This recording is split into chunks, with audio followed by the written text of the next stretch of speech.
As regular viewers and listeners will know, GB News infiltrated several people smuggling gangs and handed their personal information over to the National Crime Agency. We gave them phone numbers, we gave them locations of where they were launching the boats from. We even had their voices on record. Hello, my friend, how are you? My friend, you must tomorrow come here in Cali, and after tomorrow we go, inshallah. Okay? You must tomorrow to come here the morning, and we go there in the mountain, and after tomorrow we go, inshallah. Since we first reported some of these human trafficking gangs to the National Crime Agency, roughly 2,000 more people have crossed the channel, and several really big things have happened.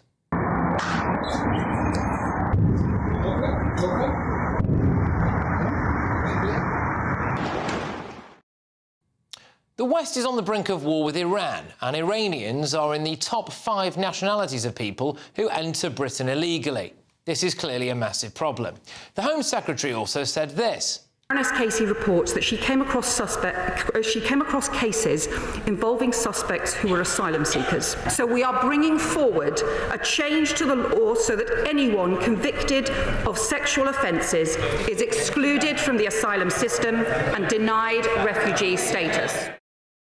Illegal immigrants are believed to be involved in grooming gangs, so really the rape of British children. And then this was revealed. Illegal immigrants in hotels in 3 different parts of the country have been charged with rape, and the allegation is that local authorities tried to cover up the fact that they were living in migrant hotels. So, given all of that has happened in the last week or so, you might have thought that the National Crime Agency might have reacted quite strongly to the information we gave them about these people smugglers and then acted quickly to shut down those gangs. Well, today, I can reveal all of the smugglers we reported to the NCA appear to be active today. Some of them are still posting videos on TikTok advertising small boat crossings. MashaAllah, MashaAllah. هلا بذيب هذا ذيب الصحراء. They are still active on WhatsApp. In fact, they quoted us €2,500 for a crossing. They say that they are leaving tomorrow. Boats are leaving tomorrow. Their social media pages haven't been shut down. Their mobile numbers are still in use. They are still bringing people across the channel. Do you not find this quite frustrating? Now, obviously, there are things that the National Crime Agency might not like us to know. Maybe there's a big grand plan here. But it doesn't really look like it, does it? And they must have known that we here on my show would be checking up on these human traffickers in a couple of weeks to see if they've been taken down. But no, it looks a little bit like even if you bring them people smuggling gangs on a silver platter, to people like you and me, it doesn't really look like they're in much of a rush to shut them down, does it? So a National Crime Agency spokesman said this to us. The NCA are actively targeting groups or individuals directly involved in small boats criminality or activity which facilitates it. For example, through the supply of boats and engines or the laundering of profits. However, much of the criminality sits outside our jurisdiction. We continue to work closely with French law enforcement, generating and sharing intelligence with partners. The joint intelligence cell we operate with French partners has been involved in the arrest of more than 100 suspected people smugglers operating on French soil. We assess that this work has had a considerable impact on the organised crime networks involved. OK, all right. Maybe tomorrow I'll just try and call one of those human traffickers and we'll record what happens. We'll see whether or not they're quivering in their boots, shall we? But using the internet without a VPN, a virtual private network, is a bit like taking to the road without car insurance. All it takes is one unlucky moment to cost you a lot of cash. This video's sponsor is Private Internet Access. They are the VPN to help keep you safe. Click the link in the description below to find out why over 30 million people have downloaded PIA to protect themselves online. A virtual private network is an app that hides your IP address and helps keep your data private. When you're browsing the internet at home, you give up a large amount of data to businesses, to shops, and indeed to social media giants too. Hackers have the ability to steal your personal data with ease, including sensitive information such as passwords, keystrokes, and even your personal photos. Private internet access helps protect your personal data by encrypting your internet connection to keep your data out of the hands of cyber criminals. And it's not just hackers either to be concerned about. Information can be censored too. When Canada passed their C18 bill, social media giants decided to ban news content on their platforms. But PIA can protect your ability to consume the news and content you love. Private internet access is available for Windows users, Mac OS, Android, Linux, iOS, and you can use one PIA subscription to protect an unlimited amount of devices. And we've got a huge GB News discount for you too. Click the link in this video's description and you'll get a massive 83% off PIA. That's under £2 a month, the price of a coffee, and you'll get an extra 4 months completely free on top. Also, there's a 30-day money-back guarantee too. Visit piavpn.com/GB News to start protecting yourself digitally today.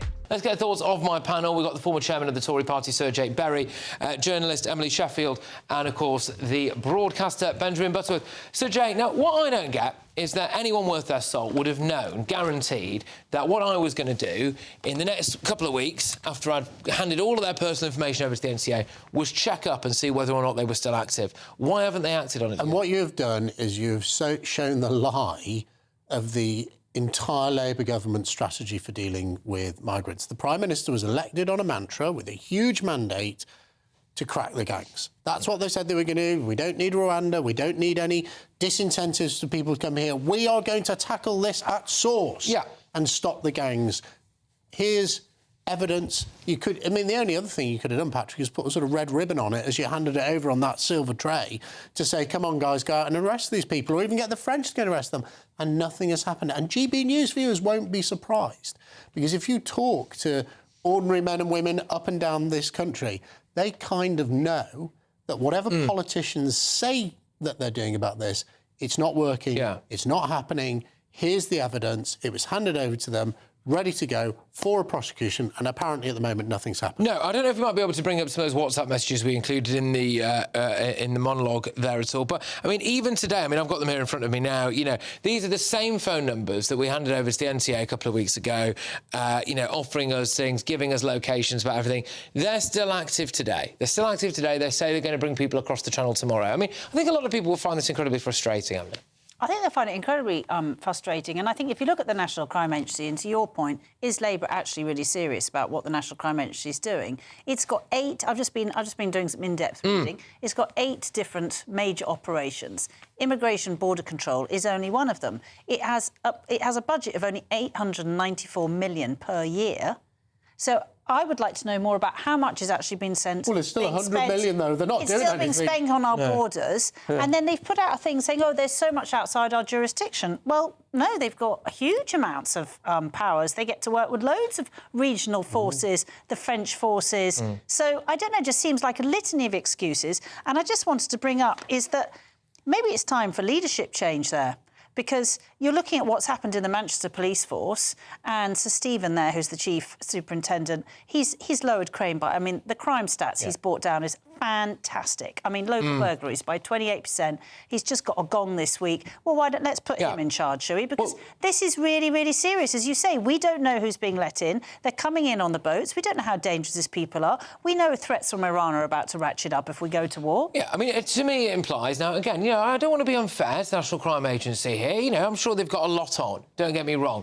But they know that we've been embarrassing their efforts here pretty consistently for the last couple of weeks, and that we're obviously going to keep doing it. And by the way, I am going to keep doing it. I'm just going to keep on doing it. And they must have known that at some point we were going to check up on the phone numbers of these people smugglers that we've given them.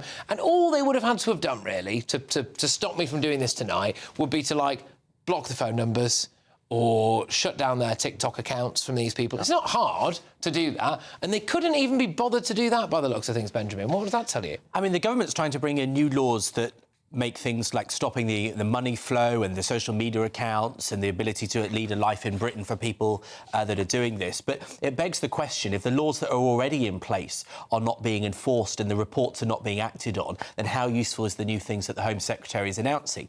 But it also begs the question that not only did you tell them about this and they seemingly haven't taken action, or we've not yet seen the consequences of that, but also you managed as a journalist to get those numbers, to find those people out and to start this process. So it reminds me a little bit of paedophile hunters on the internet, you know, where they find people that are committing the most atrocious crimes, and you think, well, how come all the people being paid great salaries with apparently great skills can't do this for themselves? I think you've embarrassed them twice. Well, I'm just going to call them tomorrow, I think. I've got all the phone numbers here. I'll just call them and I'll film it and see what happens, I think. Well, why not? I mean, at this point. But there is a more serious issue here, just in the fact that the NCA don't appear to be doing that much to stop these people, which is that, as we pointed out, we all know the other big news is Iran, right, and is the Middle East. And Iranians are in the top 5 number of people coming across the channel. Now, some of them might genuinely be fleeing the Ayatollah, OK? But some of them might be Iranian sleeper cells. Some of them clearly aren't fleeing the Ayatollah because they were stood in central London today with a placard celebrating the Ayatollah. What I would say to these people, if you think life is so good in Iran, go back there then.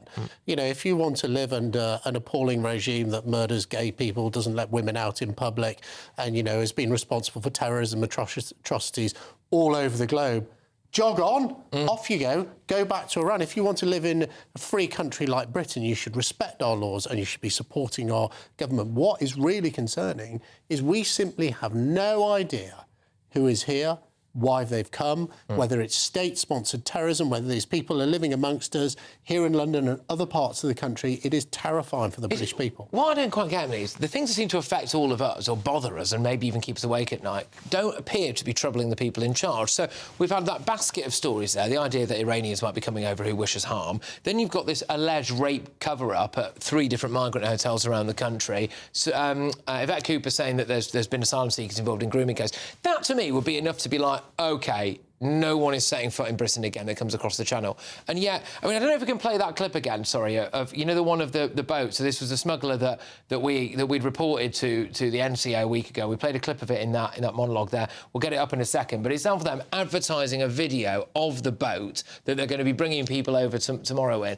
It just doesn't seem to be bothering them in the way it affects us, Emily, I think. No, and I think that is going to be, I think it's going to continue to be a real problem, that the government is, A, not getting a grip on law enforcement on our borders, but it's not getting a grip on its messaging. And I think that can lead to a real problem, as we keep talking about here at GB News, is this breakdown on a sort of social contract.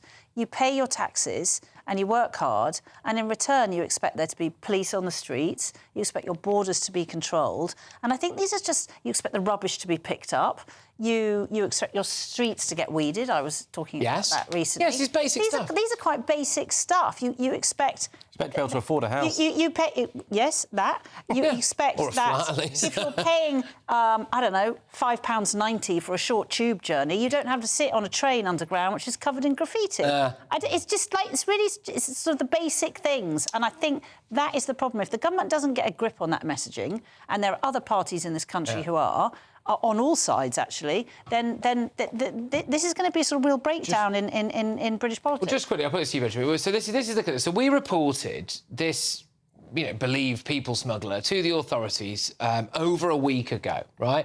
And here he is on TikTok today, I think it was, advertising his services. So here we go.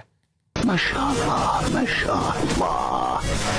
هلا بذيب هذا ذيب الصحراء. Yeah, I mean, they've even put laughter over the top of it there. I mean, that's where we're at, isn't it? You know, they can't even get that social media profile taken down. Yeah, and it's the arrogance of it, the indulgence of promoting themselves like that with no fear of consequences. And let's be clear, these people are evil. You know, there's a variety of people coming over in boats. Some of them are extremely vulnerable. Some of them die in the channel, and these men making money don't care. We had one horrific story where a young girl got stamped to death in a boat. I was just going to say, on the Iranian refugees coming here, most Iranian refugees tend to be against the regime, and that's why they're fleeing. But in the end, that doesn't matter, because there's been investigations that find that Iran uses its agents here to blackmail the people that have escaped the regime, and they blackmail them by saying that they're going to reveal their true past, they're going to expose them to British authorities, and then they start using those people to become new agents of the regime in Britain. And so even the genuine ones get trapped in this cycle, and that's why we should be so anxious of it. Yeah, indeed. It's a monumental national security threat, isn't it? But I think to go back to Jake's point, which I think is an incredibly valid one, is that we were working away at Rwanda. The Conservatives were working away at Rwanda. Labour were just like not doing it. Yeah. But where's their plan instead of Rwanda? Because what's happening now isn't working. And sometimes these plans are difficult to make work. Rwanda was not perfect. It was always, it was always going to be tricky. But at least there was a plan. Well, that's the point. At least there was a plan. As a minimum, the government should, given the global insecurity that we have, given the war is raging over the Middle East, as we are talking, missiles are being exchanged across the Middle East, the government should, as a minimum, to keep us safe, and that is the sole job of the primary job of any government is to keep its citizens safe, is when people arrive in this country from the Middle East, they should be detained until we can determine whether they represent a threat for the British people. These people should not be kept for a matter of hours and released into British society. Something awful is going to happen, and if it does, the government will have blood on its hands. I would just say, some people will say this means you shouldn't have anybody of those nationalities, and I think that would be wrong. Some of these Iranians have had the most desperately cruel lives, and when they make it here, we should help them. Some of these Afghans who have helped British and Allied forces and risked their lives to help us defeat the Taliban, they have a right to be here, and I don't think we should start turning away everybody. No, I agree. I agree. But if they come here legally, we can increase the people we bring in from Afghan. How do they come here legally? But at the moment, because we have been bringing people in from Afghanistan. Yeah. By the way, most of the ones who've come in legally, we can't even find homes for them. Yeah. So, the more the illegal ones come in, and we think how much money we are spending on housing those that have arrived illegally, it's absolutely stopping the Afghanis who helped us and should be coming. This is it. And as we're about to go on and talk about, and I imagine this is going to be the huge news that will be across all of tomorrow's front pages as well, the situation in the Middle East has moved on. It's deteriorated.